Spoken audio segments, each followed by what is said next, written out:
Et d'abord la déception des spectateurs à Saint-Malo, la route du Rhum ne partira pas demain finalement. Les 138 bateaux n'attendaient que le feu vert pour prendre la mer. La météo, trop mauvaise, en a décidé autrement.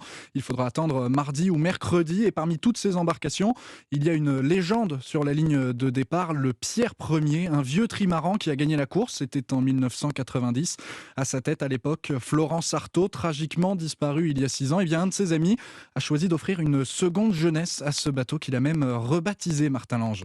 C'est le premier bateau à l'entrée du port de Saint-Malo. Devant les ultimes, les stars de cette route du Rhum, il dénote par son âge mais pas par son style. Ses 3 coques dorées et surtout ses 3 lettres gravées sur le flanc, F-L-O, Flo, comme Florence Artaud. C'est sur ce bateau que la petite fiancée de l'Atlantique a remporté la route du Rhum, une première pour une femme. 32 ans plus tard, son grand ami Philippe Poupon s'apprête à faire revivre le mythe. C'est pour vraiment réaliser l'exploit qu'elle a fait, parce que c'est quand même un bateau sportif, physique.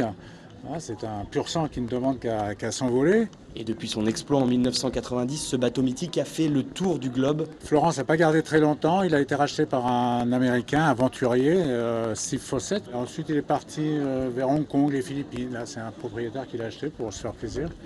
Et puis nous, on l'a trouvé là-bas pour le ramener en France. Le navire sera bien au départ, direction les Antilles, où après la course, de nouveaux projets l'attendent, puisque la compagne de Philippe Poupon prépare un biopic sur Florence Artaud. Et le président Emmanuel Macron, qui devait se rendre à Saint-Malo pour le départ demain, a donc finalement annulé sa visite. Forcément, le